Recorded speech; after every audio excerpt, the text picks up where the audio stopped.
Hey mathematicians, here are your notes for your factoring review. So when factoring polynomials, there are some general guidelines that we're gonna wanna follow. And most of these we learned in Algebra 1. However, I definitely wanna go over them again so that you are really confident with them. They're gonna start being the air that we breathe in Algebra 2, and without them, we are not gonna be able to learn some of our newer content. So I'm just going through, the first thing we're gonna do is check for the greatest common factor, meaning what do your terms have in common? Once we've done this, we're gonna check for our special products. And remember that for any numbers a and b, we have the difference of two squares, the sum of two cubes, the difference of two cubes. We have a perfect square trinomial. We have two options for that based on whether you have an addition symbol or a subtraction symbol. And then just general trinomials, which we use the FOIL method for. And if there are four or more terms, we're going to use grouping. So before we get into factoring, we should know what it means to factor. So go ahead, take a guess at that. Pause if you want a little bit more time. But in our case, to factor something means to break a polynomial into smaller pieces. And the first way we're gonna do that is with the GCF. This is gonna be our most common method and definitely the one we wanna start out with every time. Because even though some of these might be necessary in the problem, factoring out the GCF first can make those other methods much, much easier, and you'll see that in some of your examples later. But let's start with factoring out the GCF. Remember that the GCF is just the thing that each term is divisible by. So we have our first term and our second term, and I want to know what those are both divisible by. Well, in this case, I noticed that the coefficients 12 and 144, the largest number that those are both divisible by is 12. Then when it comes to my variables, I have x cubed and x squared. That means the largest variable I could divide by would be x squared. Now I'm going to divide it out of both terms. 12x cubed divided by 12x squared leaves me with 1x. 144x squared divided by 12x squared leaves me with positive 12 or plus 12. Notice we're not subtracting out, we're not just like moving it to the outside. We're actually undistributing, as some of my algebra kids like to say last year. This is just the opposite of distribution. And the nice thing about this being the opposite of distribution is that we can distribute back in to make sure that our answer is right. 12x squared times x gets my first term, and then when I multiply the other two, I get my second term. So I know I did that one right. Same thing here. Let's undistribute the one thing that they all three have in common. I noticed that they're all divisible by a. Divide a out of the first term, you get a squared. Divide a out of the second term, you get 2ab. Divide a out of the last term, you get negative b squared. Notice there's nothing else they have in common, meaning there's nothing else that all three of them are divisible by. And then our last one, three terms. The biggest coefficient would be 13. The largest x factor that I could pull out would just be a single x and then just a single y. Divided out of the first term, you get 1, x to the third, y to the first. Second term would be 26 divided by 13 is 2. We have a single x and a single y left over. And then 13xy divided by 13xy is positive 1. Just because these are the exact same doesn't mean that it disappears. If we start with three terms, we have to end with three terms on the inside there. We're dividing out, we're not just canceling out. All right, next up is our regular trinomials, and our first type is going to be those with a leading coefficient of 1. So when we factor something like x squared plus 8x plus 15, we have to ask ourselves what two factors of 15 can be added to equal 8. So I go through my factors of 15, there's 1 and 15, there's 3 and 5, and there's no others. Now 1 and 15 can't make 8, but 3 and 5 can. So those are going to be the factors that I use. I'm going to use those to then complete the factors, which I know always end up something like this, where it looks like they're in parentheses. So you've got x plus 3, you've got x plus 5. And again, we can multiply the binomials or use the FOIL method to make sure that this is in fact equivalent. All right, let's look at some more of those. Continuing to ask ourselves, what multiplies to 21 and adds to 10? Go through your factors. We find out that it's going to be 3 and 7. Notice 21 and 10 are both positive. So positive 3 times positive 7 is 21. Add them, you get positive 10. Next one's a little trickier because we have a negative 9, but same thing. What multiplies to positive 20 but adds to negative 9? In this case, negative 4 and negative 5 will multiply to a positive number but add to a negative number. The best way to get better at these is really just to practice as many as you can. Once your brain starts to recognize the patterns, you will become much more efficient at these. Last one, what multiplies to negative 9 and adds to negative 8? That would be negative 9 and positive 1. So x minus 9 times x plus 1. Our next type is going to be those where the leading coefficient is prime, but not 1. So notice, 2 is not prime. I personally learned these through just brute force method, where you're going to go ahead and say, well, we know that 2 times 1 is going to give us the 2x squared, so one of these has to be 2x, the other one just has to be 1x, and then we have to determine what multiplies to c and kind of play a guessing game of where those go in. This one's easy because the only thing that multiplies to 1 is 1. Everything's positive, so we get 2x plus 1 times x plus 1. That one's pretty simple. However, for those that are a little bit trickier, like this one, where it doesn't just have a single set of factors, this one has multiple, we're going to use the diamond puzzle, and I know a lot of you are familiar with this. So remember, this is where we create our x, or our diamond. We're going to multiply our a and our c, and then put our b term in the middle. And then we're going to determine what multiplies to 24 and adds to negative 10. In this case, it's negative 6 and negative 4. Once we get those numbers, we're going to rewrite our original equation. We're going to say 3x squared minus 6x minus 4x plus 8. We've essentially broken down that negative 10x in the middle into negative 6x and negative 4x, because now that we have 4 terms, we can go ahead and factor by grouping. When we have 3x squared minus 6x, I notice those have a 3x in common, and I'm left with x minus 2. With negative 4x and positive 8, I'm going to pull out a negative 4, so I get x minus 2 over here. And then I can go ahead and regroup things. 3x minus 4 on the left, x minus 2 on the right, and I have factored this using that diamond puzzle method.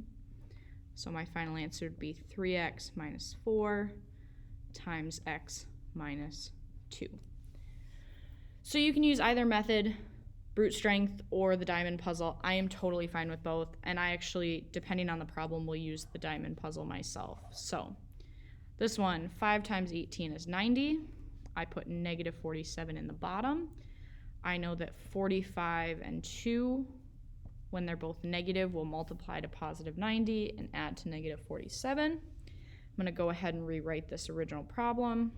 5x squared minus 45x minus 2x plus 18. Greatest common factor.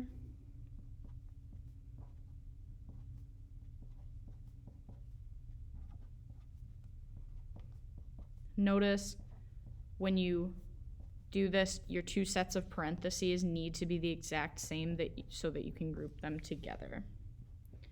And we get 5x minus 2 times x minus 9, just like that. All right, our next portion is the non-prime leading coefficient. So this one, I think you can do it with brute force, but I think it's probably quite a bit easier if you use that diamond puzzle method again. Same thing, A times C, put the other answer in the middle. We get 12 and 1, they both stay positive, and we're gonna go ahead and rewrite it. 4x squared plus 12x plus 1x plus 3. Factor out that greatest common factor.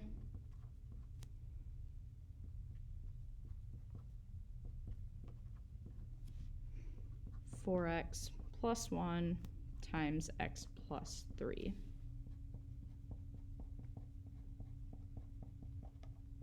Just like that. If you haven't been already, as I go through these examples, if you feel like you're getting really confident with them, go ahead and pause the video before moving on, and then go ahead and try these on your own, and then come back and make sure you're doing them right. If you're not ready for that and you just need to see some more examples, that's okay too.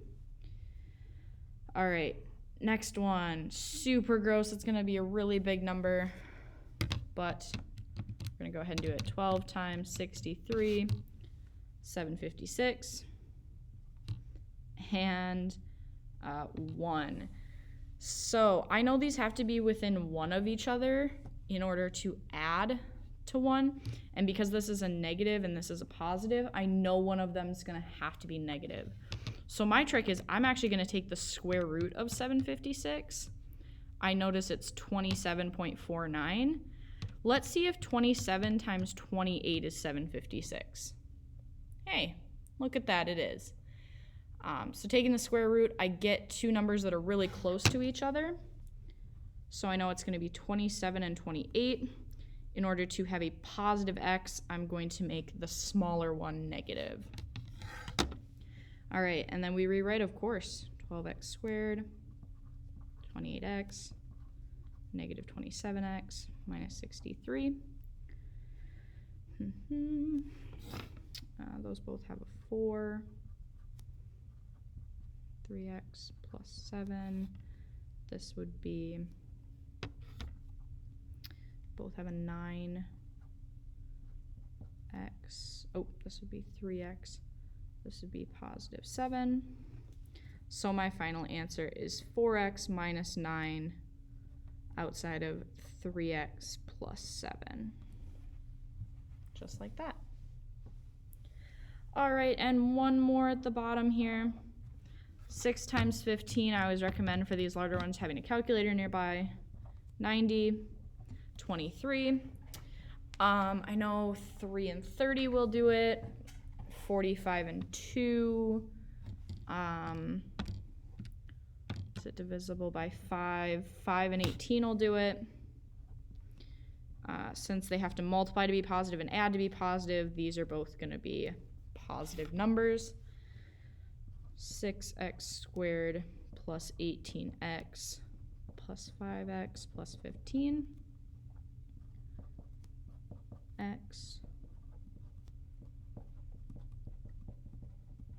Final answer there is 6x plus 5 times the quantity x plus 3. All right. Now we've got some special products. Stay with me. I know this is a long video, but we got this. Difference of squares was one of the many formulas we had from the beginning.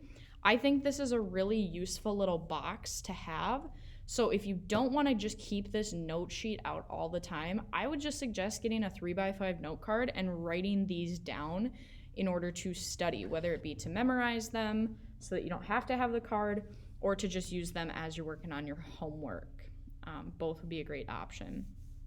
So, difference of squares. Notice we're going to go ahead and use the difference of two squares formula that says if your first thing is squared and your second thing is squared and they're separated by subtraction, we can put them in the form a minus b times a plus b. So notice x is squareable, 64 is squared. So I'm going to unsquare the first. So those are my a's. And then b would be the square root version of whatever is in the second position. So the square root version of 64 is going to be 8. One gets a positive, one gets a negative. Next one up, we've got x squared plus 1. Careful. Even though this first one could be, we could take the square root of it, get x. We could take the square root of 1, get 1. It is not a difference of squares. That is not a subtraction, so this cannot actually be done. That is not a difference of squares. We can't use our normal methods. Number 3 looks super crazy intimidating, but I promise it's not, and here's why. If you don't understand the a and b for your difference of squares, go ahead and write them. So remember, a is the square root version of your first term. So the square root of x to the 6th, y to the 4th would be x to the 3rd, y to the 2nd. B is the square root of your second term. So the square root of 64z cubed, or z squared, would be 8z. And then we're just going to put it in that form we know. A minus b times a plus b, just like that. It's totally okay to use tools like this. Those are some great options. Let's keep going. X to the 4th minus 16, and then 5a cubed minus 125a. Go ahead and try those. If you have to use the a and b method I just showed you, do that too. All right, hopefully you had a chance to try those on your own. Let's go ahead and write a in this case. Square root of x to the 4th would be x squared. Square root of 16 would be 4, and they're separated by that subtraction, meaning they are a difference of squares. So I'm going to go ahead and put them into the form x squared plus 4 times x squared minus 4.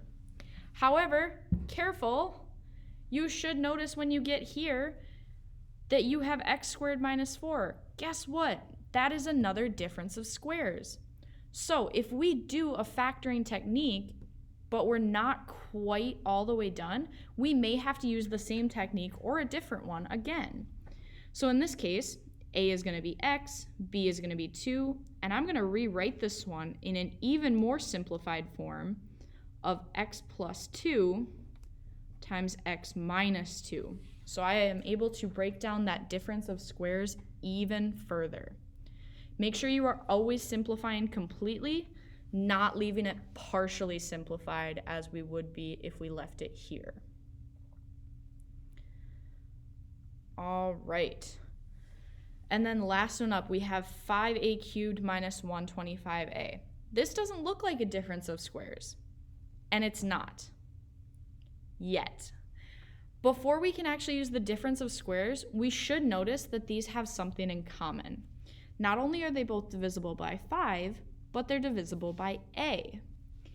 If I factor out that GCF, I'm left with a squared minus 25, which does end up being a difference of squares that I can break down further. I break it down, in fact, into a plus 5, a minus 5. Don't forget to bring that original term down. It is still part of the original problem. We cannot leave it behind. All right, next up is your perfect square trinomials. So 25x squared plus 10x plus 1 happens to be in one of our forms from our original page. Perfect square trinomials in this form can be written as either a plus b squared or a minus b squared, depending on the sign before the second term. So in this case, because we're adding, we're going to go ahead and use this first one, a squared plus 2ab plus b squared. Now, it's really easy when it says right above it, perfect square trinomial. However, when I give you a problem like this and say factor it, it may not tell you which of these forms to use. So we have to start recognizing the different forms. In this case, a perfect square trinomial has a first term that can be taken the square root of, a third term that can be taken a square root of, and a middle term that is 2 multiplied by the square root of each of those 2 end pieces. Just something to keep in mind. However, once we know it's a perfect square trinomial, it's pretty easy to just go ahead and put it into the form a plus b squared. A is the unsquared version of the first, 5x. B is the unsquared version of the third, 1. And then we bring down whatever sign is before the second term. And we are just following the formula that we are given for our factoring. Let's see that again. 4a squared minus 36a plus 81. I can write down my a for these as well if I'm a little confused. My unsquared version would be 2a. My unsquared version of the third would be 9. My second term, to see if it's a perfect square trinomial, should be 2 times 2a times 9. And then the negative just doesn't count in this case because it is in one of our forms. So now that we know for sure it's a perfect square trinomial, go ahead and put it in the form we know. 2a, 9, and then whatever symbol comes before your second term. These are probably the most intimidating to look at, but they're probably also the easiest to rewrite in a factored form. In this case, square root would be 3m squared. Square root would be 8n. This should be 2 times 3m squared times 8n. It is, so I can go ahead and put it in the form 3m squared, 8n, bring that subtraction symbol right down between them, just like that. All right, stay with me. I know it's been a long video. We've just got a little bit more. Sum and difference of cubes, we actually put those formulas right at the top for you, so you don't even have to refer back to the original formulas page at the beginning. I'm going to go ahead and highlight these just to bring a little extra attention to them.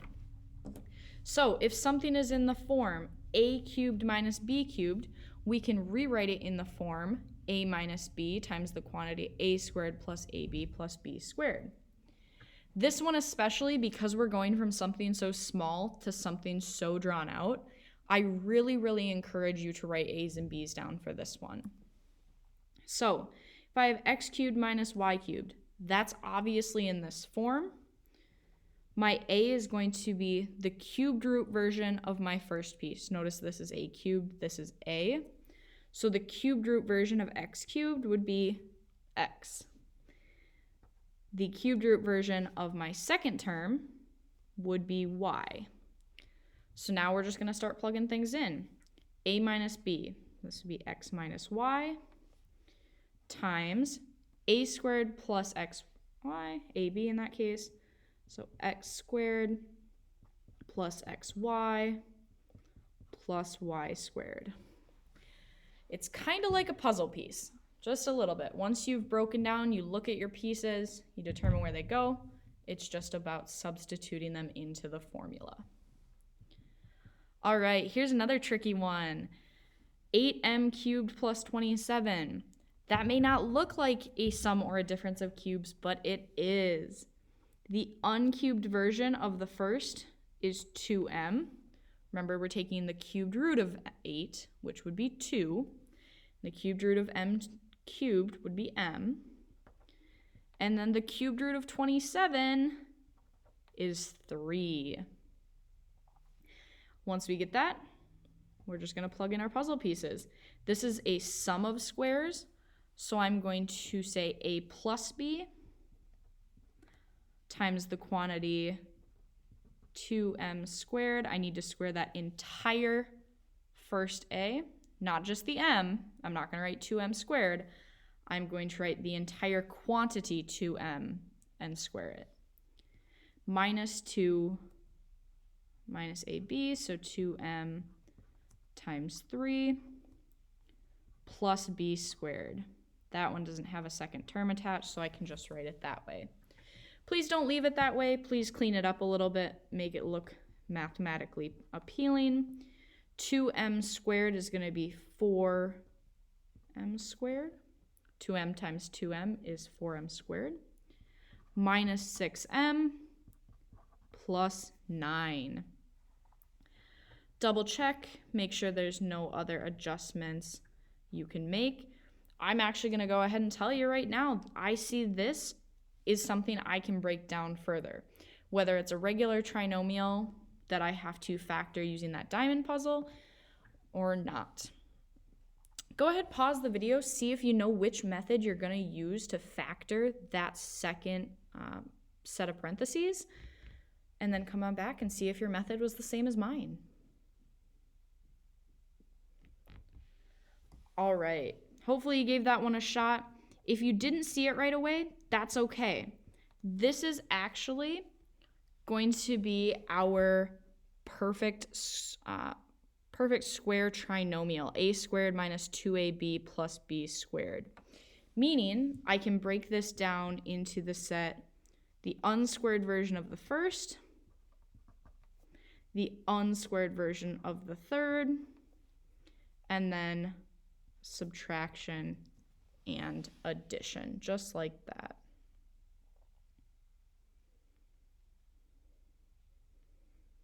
I take that back. That's actually for our difference of squares. So this one should actually be, we get rid of this one. We're actually just going to square that term. My apologies. I was looking at the wrong formula.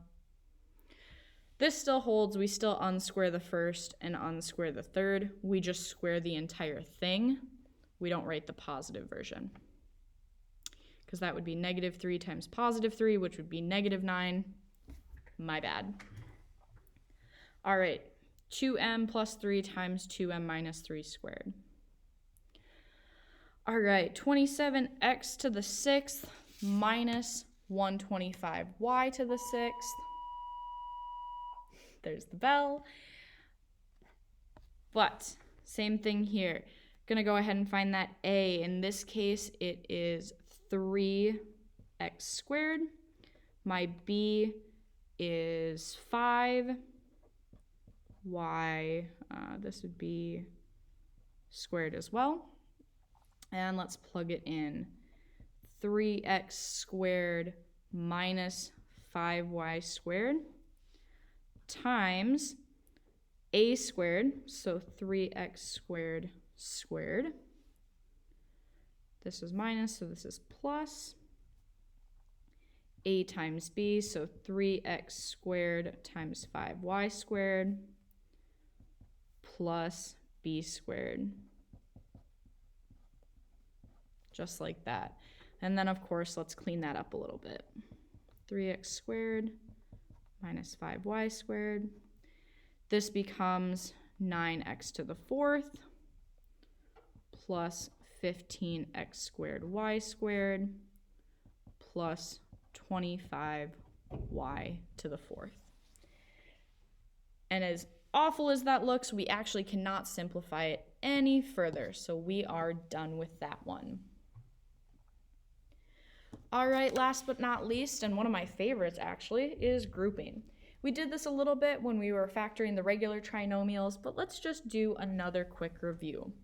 When you have 4 terms, we're going to use grouping, and we're usually going to split it right down the middle. We're going to say, what do the first 2 terms have in common? What do the second 2 terms have in common? And then we're going to group those commonalities back together. So x squared and xy have an x in common. When I factor that GCF out, I'm left with x minus y. In my second ones, I notice they have a z in common, a positive z, and I'm left with an x minus a y. Notice these 2 terms have to be the same. If they're not, we can't group them back together like this. I have an x and a z that we're going to group, and I have an x minus y that I'm going to group. This is just moving those puzzle pieces around. We're not changing anything. Same thing here. What do the first 2 have in common? They have an a, so I'm left with 2a plus b. What do the second two have in common? They have a positive c, and I'm left with 2a plus b. I know I did it right because those two parenthesis terms match again. Let's group what's outside together, a plus c. They're not lonely anymore because they're together. And then the 2a plus b get together and make 1. Essentially what we're doing here after we have factored by grouping the first time is we're looking at this piece right here as one term, and this is the other term, and saying, what do the first term and the second term have in common? Well, they both have a 2a plus b in common, so we're going to factor that out. And if I distribute 2a plus b back into a and back into c, I'd end up with this at the beginning. I think that is some awesome math. All right, last but not least, I'm so sad it's almost over. The first two have x squared in common. Remember, we're looking for the greatest common factor. I'm left with x minus 3. The second two just have a 4 in common. I like to take the negative out if possible, and I should, because that means that this would be x minus 3. What do the first term and the second term have in common? They have an x minus 3, so I'm going to factor that out, and what I'm left with in the first term is x squared. I'm left with negative 4 in the second term, so I put those back together. However, quick check, this one is as simple as it can get, but x squared minus 4 is a difference of squares, so before you end, make sure that you simplify that to the unsquared version of the first, the unsquared version of the second. One gets a positive, one gets a negative, and it all balances out nicely. That was a lot of review. Hopefully you don't have too many questions, but hey, if you do, don't hesitate to let me know.